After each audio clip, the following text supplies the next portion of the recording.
Okay, good afternoon, everybody. I hope everybody is joining in slowly.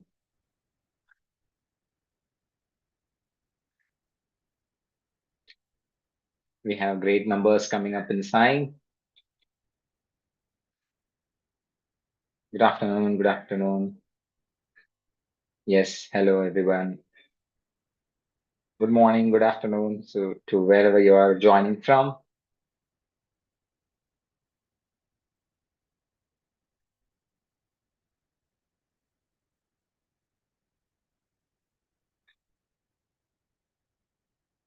welcome, everybody. Good morning from Nigeria. Good morning to you guys.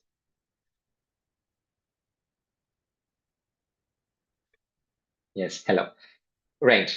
So, let's kickstart today's session. So, we have all joined here or gathered here to understand about how cybersecurity is taking its shape in the year 2025. And I would like to just reiterate the facts that what is happening in the field of cybersecurity and what and all do we have to do if you have to stay abreast in the area of cybersecurity. So I welcome you all once again. But before we kickstart, I would like to just remind what is Regenesis and what we do at Regenesis.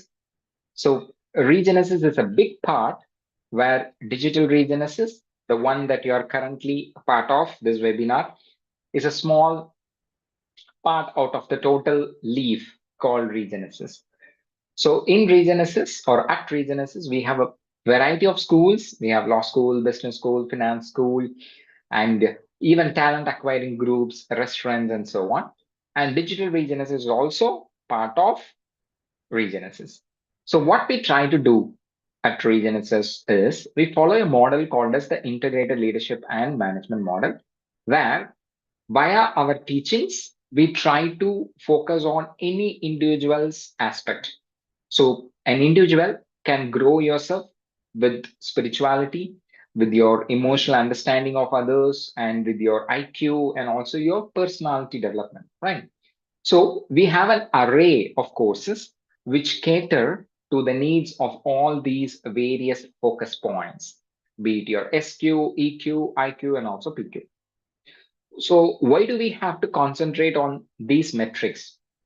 Because we feel the model that we have developed, once we train you or once we upskill you on any of these quotients, be it your spirituality, emotional understanding, intelligence, or personality development, you will then be able to go and affect the external world on how the external world revolves and in which part of the external world you can go and attach yourself. So if you take digital regenesis, it's a digital upskilling platform where with cybersecurity, we try to improve your intelligence part. And when we try to improve your intelligence part, which in turn goes and affects the technology aspect of the external world. So this is what we do at Regenesis. And here are some of the attributes. So what are these? What are these attributes? So once you have become part of Regenesis, like once you enroll in the courses and once you graduate out, I am pretty sure you will have all these attributes or at least three, four attributes out of these six developing from you, developing within you. So you will start to think differently. You will start to take decisions based upon evidence. You will have a global outlook and so on. So what are we going to do today? Right. So in the first few minutes, I'm going to give you an introduction to what is cybersecurity and what's happening, maybe have a bit of question, discussion, and then I will explain you what are the current key threats and defenses. So how cybersecurity is facing dangers in the year 2025 and what are some defenses that are put in place to come against it. That's what we are going to discuss. Then we will see what are some basic mechanisms through which such threats are avoided? Like what are some basic necessities that you must have compulsorily in order to protect yourself. Then we will proceed with the job roles, what the employees are looking for, how the job market is, what skills are they especially looking for, and then we will go for a Q&A session where you can drop your questions via the chat box and tagging it as a question so that I will get to know about it and we will solve it. Yeah, so let's start with a quick poll.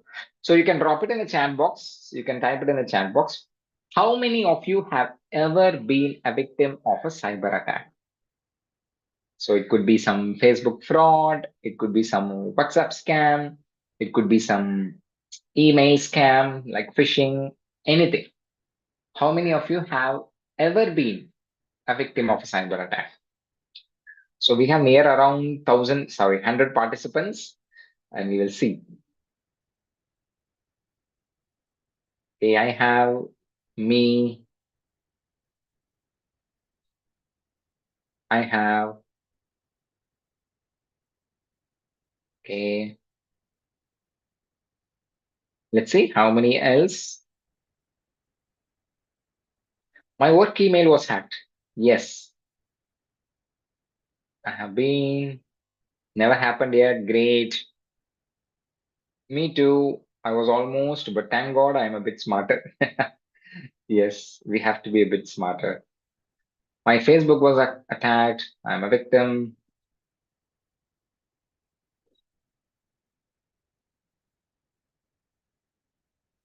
Yes, I have. My work email was attacked. Okay.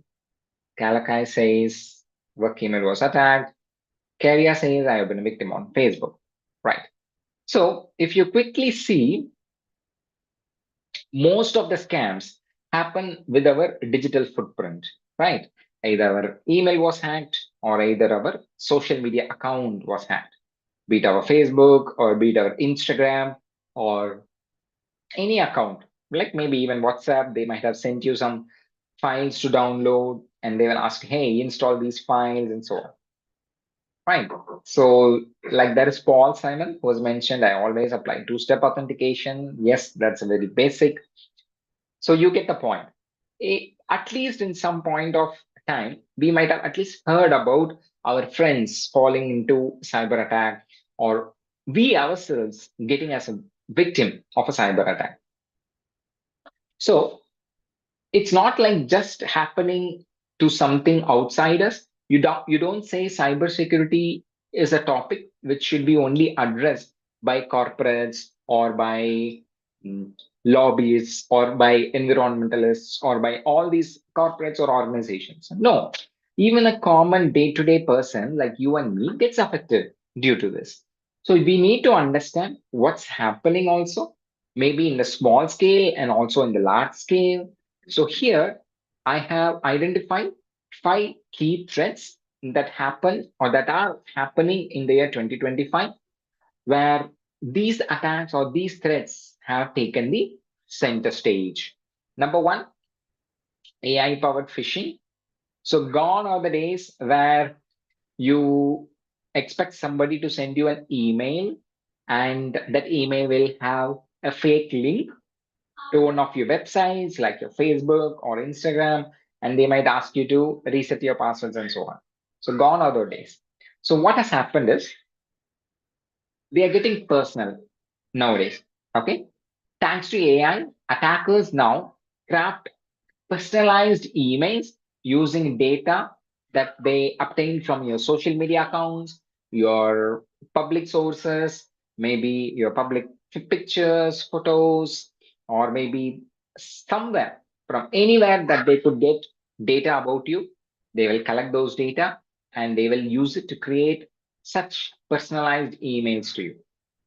So these emails mimic your writing style, or it might include the friends of your profiles, your friends who are attached in your profiles. So it might include familiar names, and even they might reference your specific past events, like, hey, we found you that you went for a vacation on so and so date and year.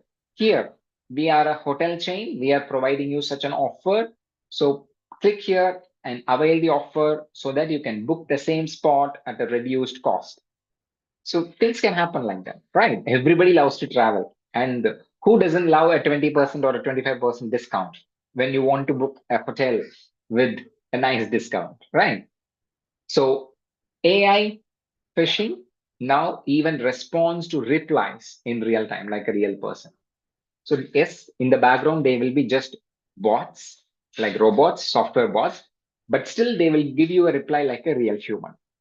So imagine you're getting an email from your HR. Let's say we are all working and we all receive an email from our HR with the link that says, hey, click here to join the new benefits portal where we explain to you about your life insurances and so on. Go and register within so and so date so that the benefits will be passed on to you. So it uses your company's logo, your name, and the sender's name is also correct. But actually, it's a AI phishing. It could be a software bot trying to exploit your trust.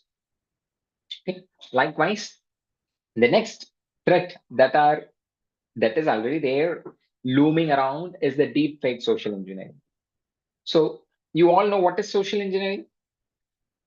Have you ever heard about the term social engineering? Okay, if not, let me just tell you a simple line. Social means being friendly, being social to somebody, and engineering. You are trying to engineer something. So that is not there. So you're trying to create something. What are you trying to create? Social bond. So you're trying to create a friendship with somebody with the main motive of looting them. Okay. With the main motive of trying to get their trust, earn their trust, and use that trust against them. Okay?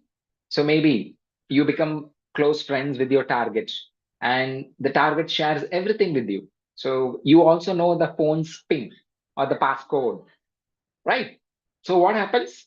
If at all you want, you can take hold of everything that you can from your friend's mobile, right? So deep fake technology also plays a part in social engineering.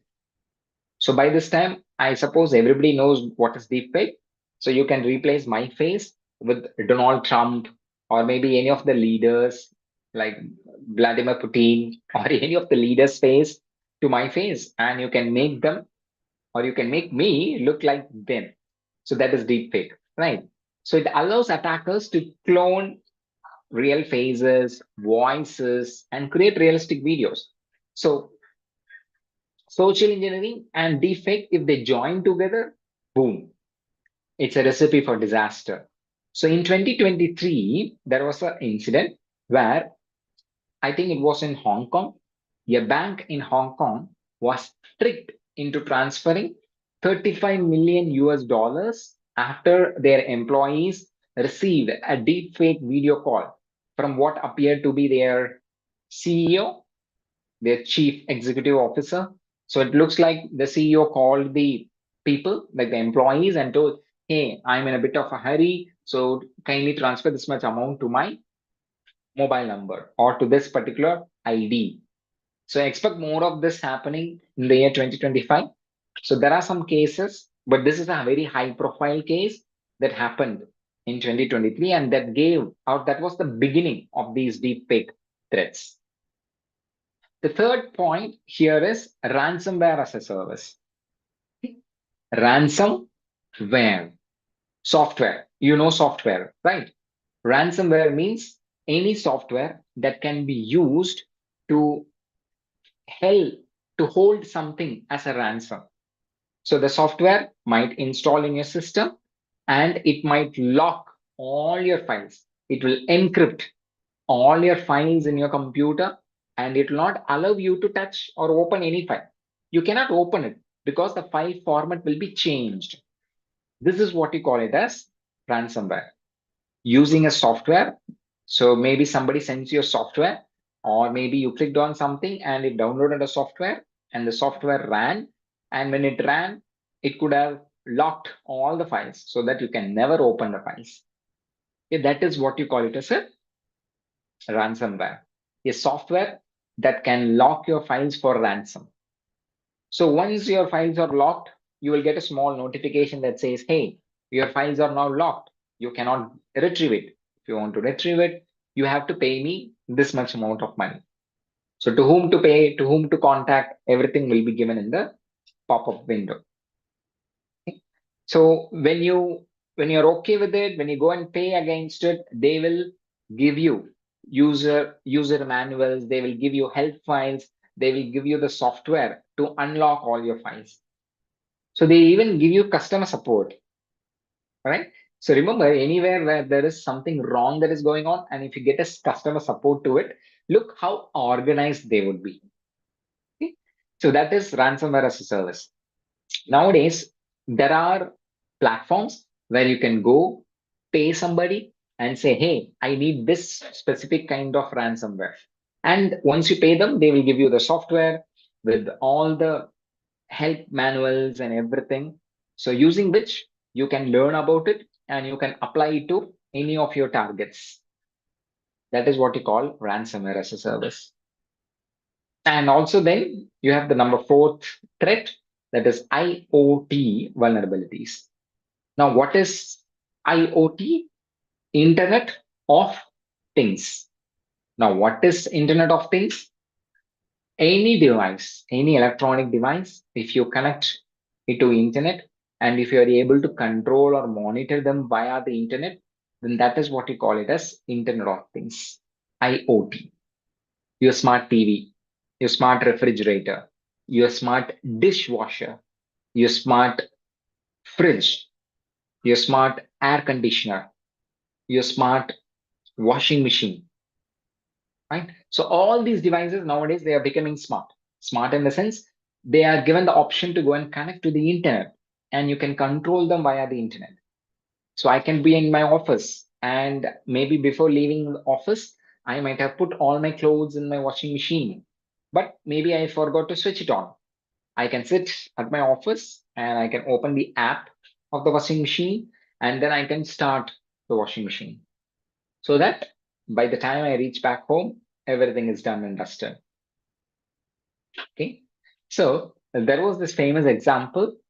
I think it was in America, and I think it was in a casino. Casino is a place where you go and gamble, let out a lot of money, and so on. You also win money, but that's a less, probability. So a casino in America was hacked because they had a fish tank, and the fish tank had a digital thermometer, like it was a smart thermometer, which connects to the internet to tell the owners that, hey, this is the temperature of the water. So that device was vulnerable. That thermometer was vulnerable. And due to that, someone was able to hack. And what they did was they could enter into the casino's infrastructure. So this thermometer, the digital thermometer, was connected to the network of the casino, and hackers used it to access the casino's internal network. So they got some files, they got some database options that they went and saw. So this is not the right way, right? You don't have to connect all the devices online. You don't have to have all the machines online. It's only going to add more possibility of an attack. So this is also on the arise in 2025. And last but not the least, supply chain attacks. Okay. So what are supply chain attacks? So it's split into two terms, supply chain attacks. So a supply chain means from the top, let's say from acquiring the raw material till all the third parties or the vendors involved till completing the material into a product. So let's say I want to make a car, like I am a car manufacturing plant. Okay. So what are all the materials I require? Raw materials, tires, this, that, parts, everything from wherever or whomever I'm buying, put together till I finally complete it as a finished product, that is the car. So this whole chain of all the people or all the entities involved is what you call it as a supply chain. Who gives me the raw material? Who gives me the tire? Who gives me the parts? Should I import the parts? From where am I importing? So he's my vendor, right? So you have multiple people involved here. It's like a game of cricket or hockey or basketball, any sport, football. You are not only dependent upon yourself, but you are also dependent upon how others play around you. Only then a team will win. So you can't have just a single Messi or a Ronaldo in a team and you can expect them to score all the goals. No, you must have people who can provide the ball to them so that they can score. So it's a chain, right? So if something happens in any part of the chain, be it the vendors or be it your raw material providers or be it the infrastructure provider, you will have an IT infrastructure, right? Networks, routers, computers. So if the hackers can find any vendor in this chain, anyone in this chain, and if they are able to attack them and hack into their systems, via them, they can get to you. So understand, if somebody wants to attack me, if they are not able to attack me, then they will come through the indirect route. Okay? So these attacks, supply chain attacks, they do not target you, but your vendors, those people who are involved with you. Knowing that I might be secure, but my vendors might not be secure. They might be vulnerable. And through them, they can touch me. So those are supply chain attacks. So I hope these are the main primary attacks and hope it was useful to you in getting to know what is happening actually in 2025. And let's now see how are we defending ourselves? Like what are the current platforms in place and how is it being analyzed and how is it being affected and all of this. So the first one, the very first one is AI driven threat detection. So if you have AI driven phishing, on the other hand, you have AI driven threat detection. So we are fighting fire with fire. So AI powered security platforms, they monitor your systems or they monitor a network 24/7, right? And if it finds a single anomaly, let's say a single bad thing, okay, it will stop that bad thing in real time. So there are many organizations like CrowdStrike and yeah, so Darktrace. So there are many organizations like this which use machine learning to recognize such suspicious behavior. Okay. And whenever there is a suspicious behavior, these systems will stop it. Okay. So I think it was CrowdStrike. CrowdStrike once stopped a ransomware attack in a hospital. Okay. In a hospital. So understand if this hospital was attacked by this ransomware, what could have happened? Patients will not be discharged because the patient files will not be available. They will not be able to bill, and no patient record can be added into the database, right? So the CCTV cameras or the monitoring systems, everything will stop working because you will not be able to access them, right? So CrowdStrike, they went ahead and isolated that particular system which was infected, and they were able to stop it before it spread. Okay, so that is the power of AI-driven threat detection. Then comes the concept called zero trust architecture. So from the name, any new word, any new term that you try to learn about, try to see what those English meanings are. Zero trust architecture. So you have some architecture where zero trust is applied. So what is zero trust? Now, what is trust? Trust means you allow something to happen, right? Out of goodwill or out of your nature, you allow something to happen without verification. That is trust. Zero trust means you're not trusting anybody. No trust. You are always going to verify. So that is the same concept in cybersecurity. So you don't trust anybody, even your own employees or even yourself. So every access request, let's say I work in an organization, I want to access that file in that computer. So I am trying to contact that computer and via my computer, like it is a network connected computer. So I'm trying to access it from here, but I'm not able to. Why? Because it will ask me for a password or a username. So even though I am the same employee who is within the company, right? It will still ask me for a password. So that kind of architecture is what you call it as the zero trust architecture. Okay? No one, not even someone inside your own organization, will be trusted. Everybody will not be trusted. Okay? So it's like a building where you have multiple rooms. And if you want to go into each of these rooms, you need to use the swipe, your key swipe. So the card swipe. So you put the card, open the door, go, put the card, open the door, go. Okay. So something like that, like we used to see in hotels.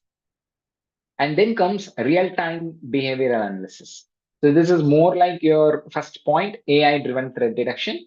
So real-time behavioral analysis comes as part of current generation firewalls or the new generation firewalls. So your modern defenses, nowadays cybersecurity, don't just try to scan the files, folders, or the internet traffic. No, they look at the behavior. So if a user suddenly downloads, let's say, a game, so everybody loves computer games, even I play computer games. So let's say I'm in my company organization and I am having a night shift, and suddenly I feel that okay, I will download something and I will play. So I'm downloading 30 GB of data, 50 GB of data. Now my company's firewall or the behavioral analysis software, what it will think, till last 1 month, nobody was downloading 50 GB of data at this time in the night. But suddenly today, there is somebody who is downloading 30 GB of data. So this is an abnormal behavior. So I'm going to stop it. You understand? So these kind of systems, real-time systems, they learn what is normal and what is abnormal. This is what happens. Okay? Real-time behavioral analysis. Then you have cloud native security. So nowadays, every organization is moving to the cloud. Cloud, cloud, cloud, cloud, cloud. What is cloud? If I provide some service to you via the internet, that is what is called as cloud. So you have Google Cloud, Microsoft Azure, then you have Amazon Web Services. What do they do? All of these three. They provide some service to you, right? With the internet, through the internet. And that is why that part is called as cloud. So with all the most of the organizations moving to a cloud-based environment, we are needing security that's designed especially for cloud. So you can't take the normal cybersecurity concepts or normal network security concepts and apply it for cloud also. No, the cloud has a different architecture. It will have different tools. It will have different setups. So you can't expect one domain in cybersecurity, ideas in one domain to go and get applied for another domain. No. So that is what you call it as cloud native, which means cloud specific. So cloud specific security tools should be developed, and they are getting developed in 2025. That's why this topic, which can monitor cloud networks, which can monitor what is the load of the cloud and who are all accessing the cloud systems in real time. So there are many tools. If you get time, try to browse the internet and see what is Prisma Cloud, what is Microsoft Defender for Cloud, and yeah, but mostly you will see Amazon Web Services, Google Cloud Platform, and also Microsoft Azure. If you go and start browsing about these three, you will understand how security is implemented in all of this. Last but not the least, cyber resilience. Okay? So resilience means you are going to get prepared, you're going to plan ahead. So I know sometime in the future there could be an attack, there could be a cyber attack. How am I going to safeguard myself today? So I want to prepare myself for attacks before they happen and have a proper plan to recover quickly. Okay? So without recovery, it will be difficult. You need to recover as fast as possible. Okay? So what kind of plan will I do? What ideas will I have to get back up? So here the goal is not about prevention. It's about how you can also bounce back when something happens. How fast can you detect? How fast can you recover? That's what you call it as a cyber resilience plan. Yeah. So behind the firewall. So it's not like just firewalls. So apart from the firewalls, you have other tools also. So you have intrusion detection systems, intrusion prevention systems.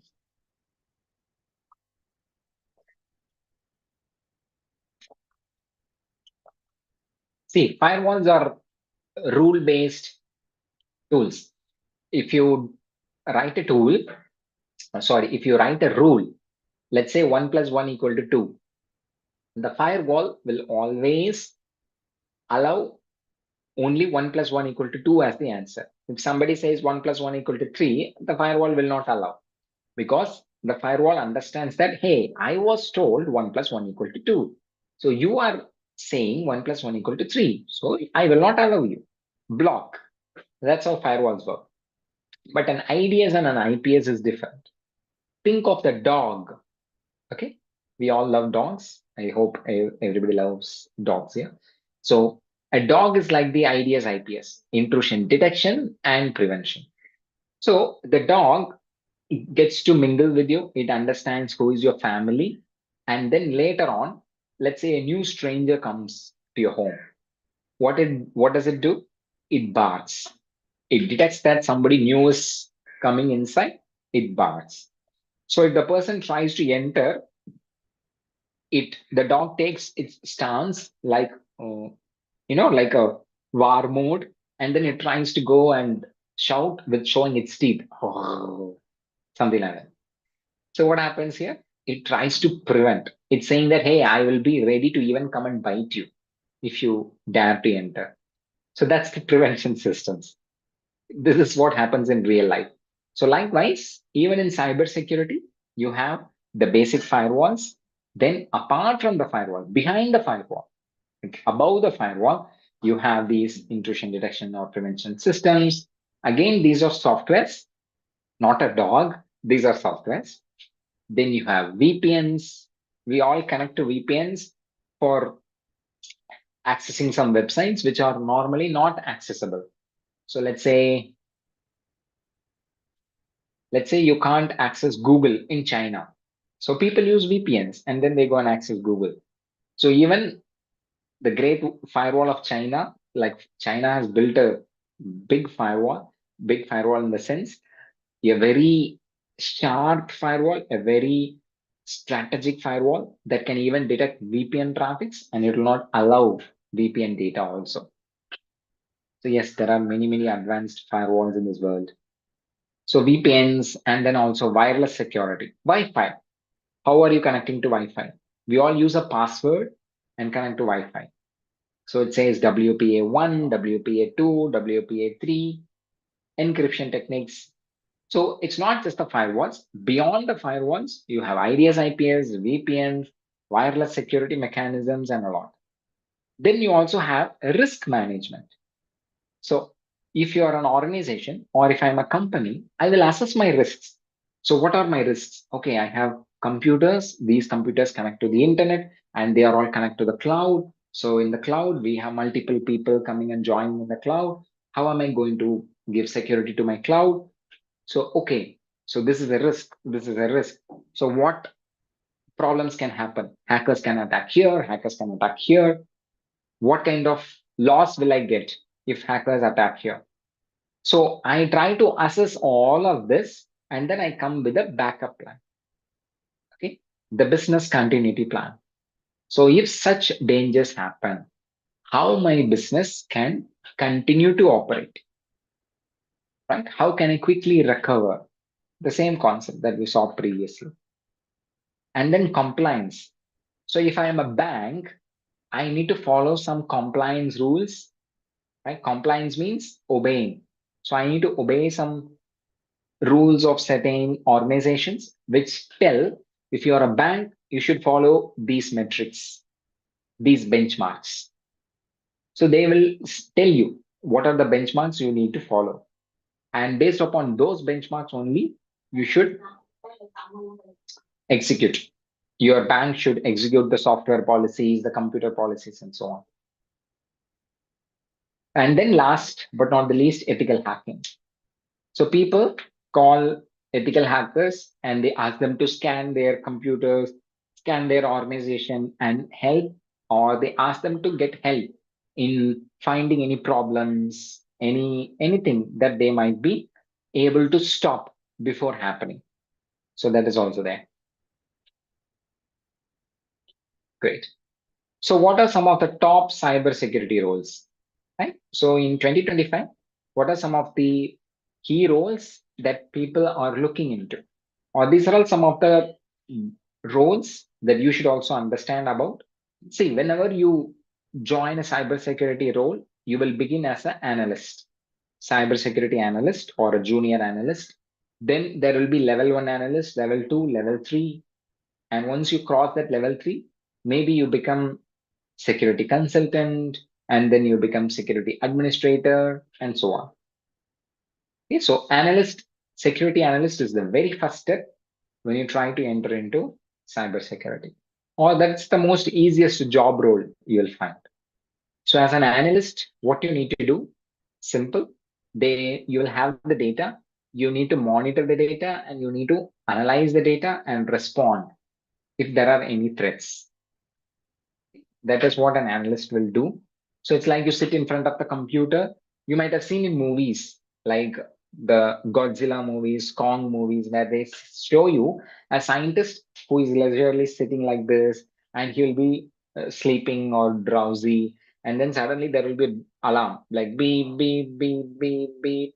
And then he wakes up and he sees, oh no, Godzilla is on the move. We need to inform everybody. So then he raises the alarm.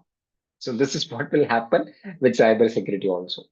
You will be monitoring the data flow, and if at all there is a particular threat that you see it's a threat, you confirm it and then you report it to your higher authorities.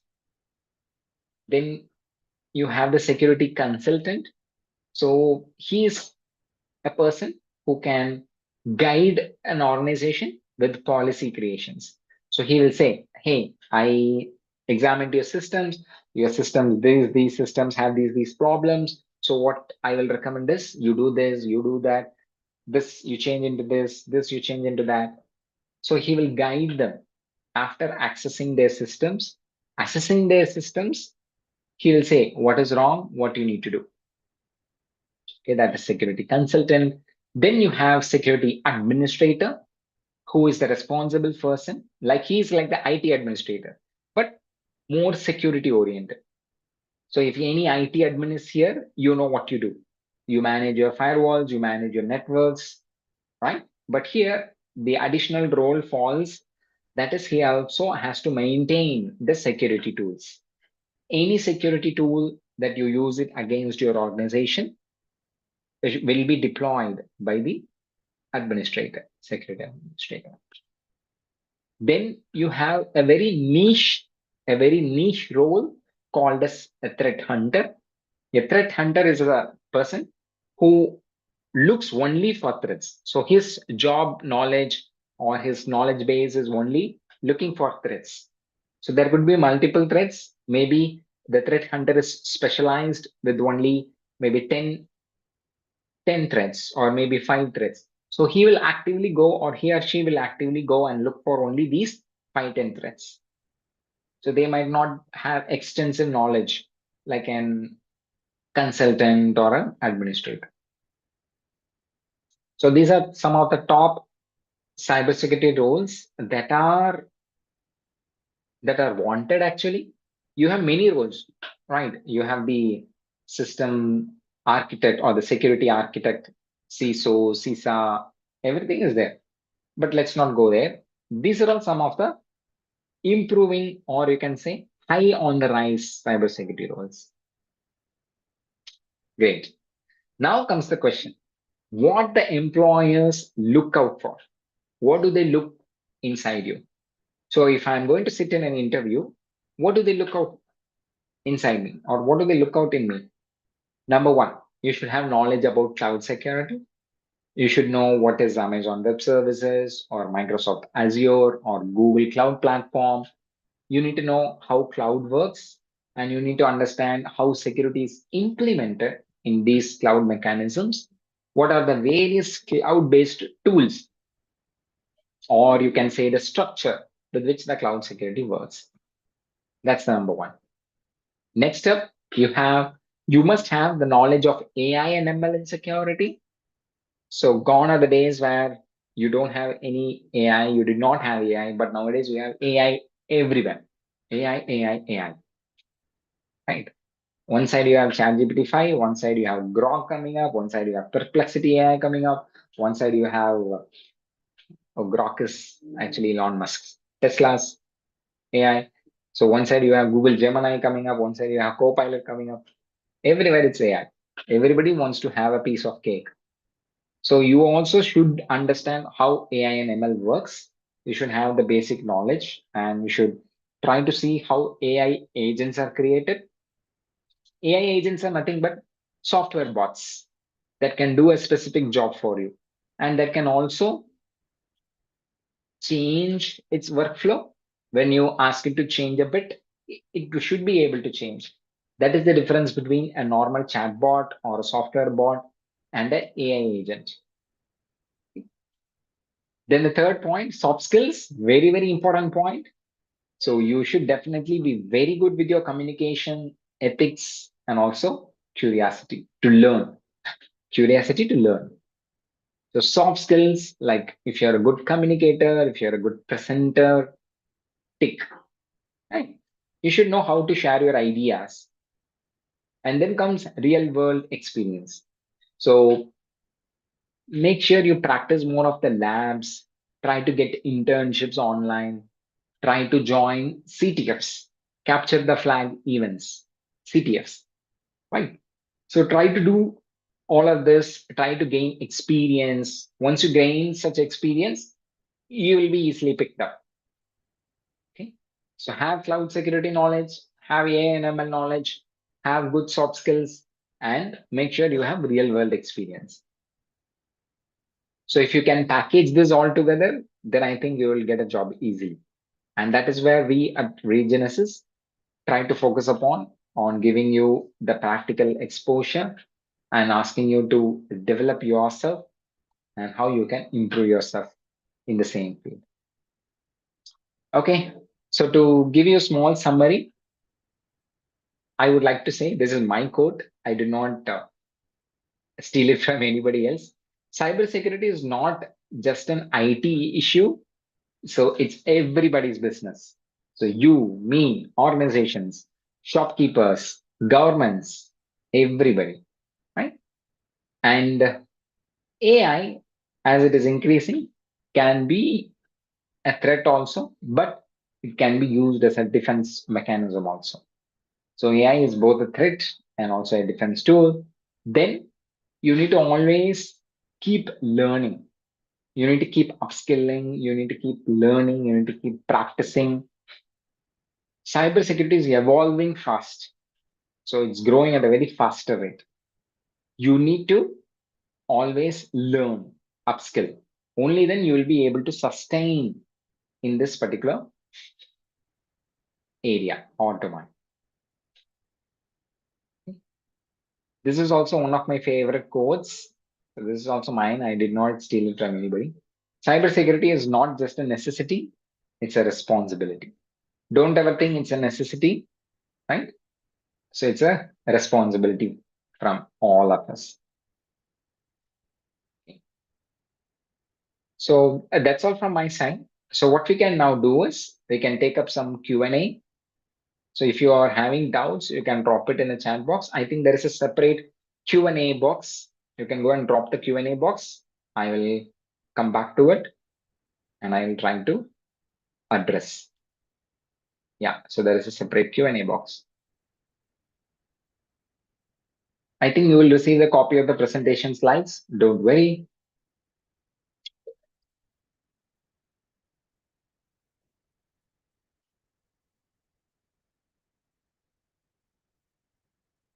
Okay, people are asking about certificates and course details and so on. They'll get back to you. No problem.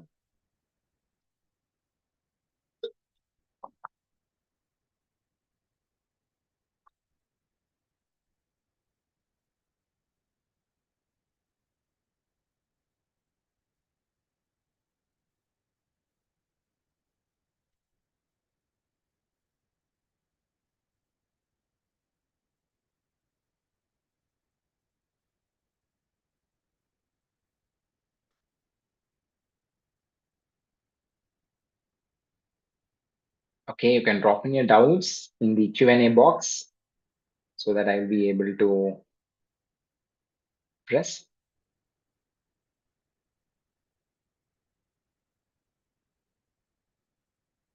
Yes, thank you. It's my pleasure to give you insights on what's happening. Thank you very much.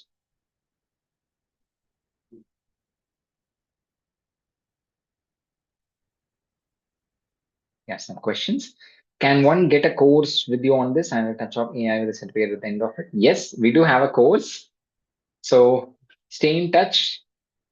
People will be getting back to you and you will get the details. So the duration of the course will be 6 months, whether it will cover how attacks are built. Yes, exactly. Yes. As a beginner, for someone who wants to become a penetration tester with no knowledge of cybersecurity or coding, what roadmap? See, it's a long roadmap. There is no specific roadmap that I can give. What you need to do is you need to build your fundamentals now. As you said, you are new to cybersecurity. You need to start up with your fundamentals. Coding is not required so much, but if you are having coding, if you are blessed with coding knowledge also, then yes, it acts like a boost, right? I think it was Huzaifa. I answered your question. Programming is relevant depending upon what role in cybersecurity you are trying to get into. So if it is malware analysis, then you require coding, like you need to know C, the basic assembly language, and so on. So it depends. How long is the course? Like I said, 6 months. Prerequisites. You don't require any prerequisites, but if you ask me, you should have a laptop with 8 to 16 GB of RAM. 16 GB of RAM should be possible.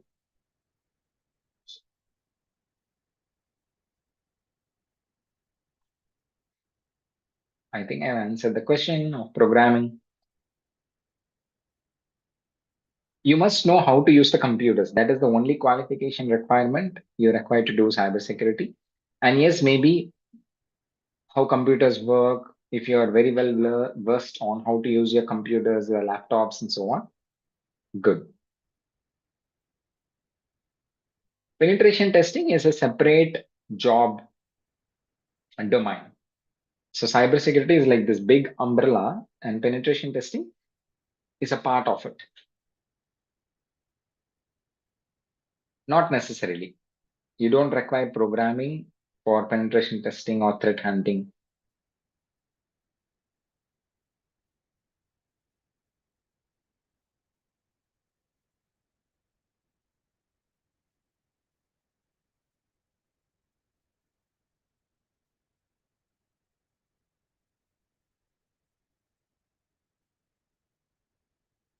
What is the course meant to achieve for me? That you need to decide what you are going to achieve after getting into the course. The course will give you knowledge about cybersecurity, the latest happenings, how attacks are done and how you can defend and so on. What you're going to achieve with it depends upon your outcome. We don't say you will be achieving this. It's an open. Learning is always an open-minded task. You don't achieve anything with learning. What you achieve depends upon what you do with the learning. What are the procedures to enroll and cost of the course? They'll get back to you, Maria. Thank you for asking. What programming languages are mostly used? Python, Python, Python. Yes, A++ and security certification. Obviously, it's an advantage if you're getting into cybersecurity.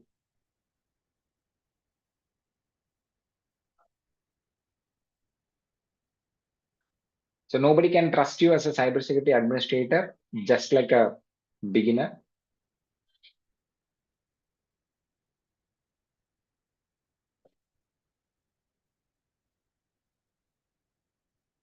What are the major challenges that one can face while venturing into cybersecurity as a beginner? Consistency, I would say.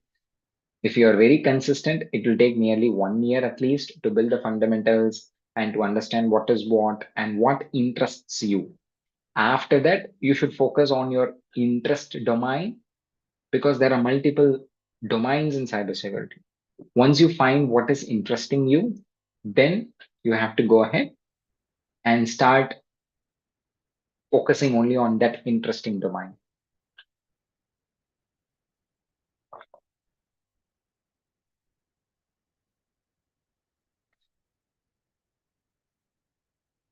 Yes, Emmanuel, you try to get in touch with us.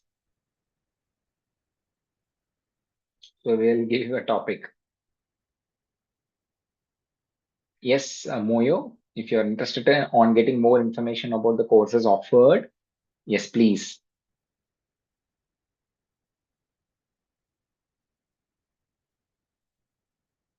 Yes, there is mentoring included.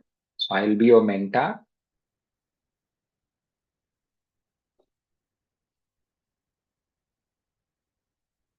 Yeah, it's an online course. Exactly.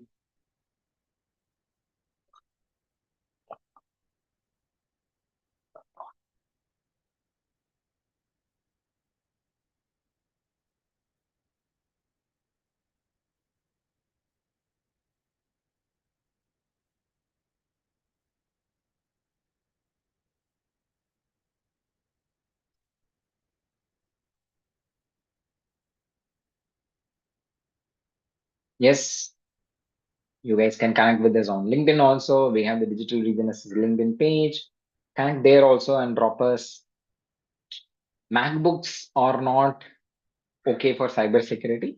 For cybersecurity, require Linux or Windows. MacBooks won't work properly for cybersecurity.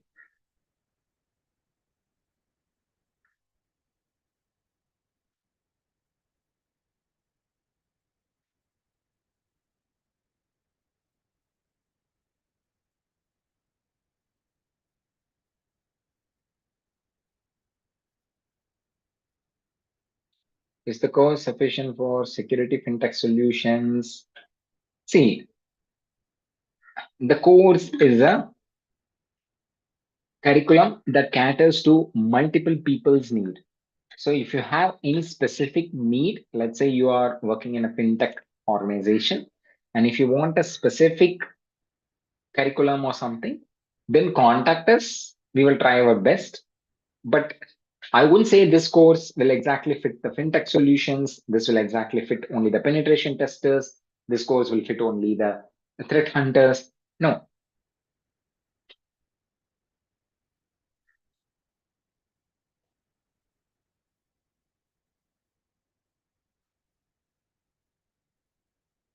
Okay.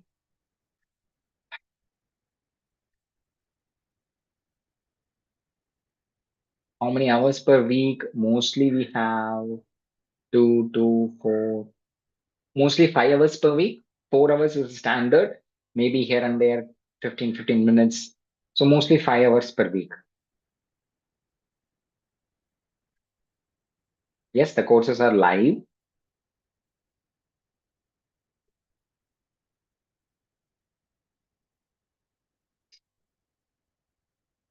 Okay.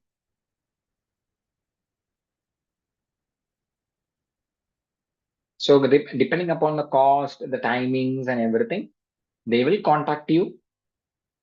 So don't worry about it. They will, the webinar team will try to stay in touch with you guys and you can get to understand all these also. Yes, you will get support also. Right. Okay. So that's all from my side. I hope you all had a good time understanding what's happening in the field of cybersecurity. So hope we can all meet sometime in the future. If at all we meet sometime in the future, do let me know that you attended the 16th August webinar and I can remember you in that way. Bye bye, everybody. See you all.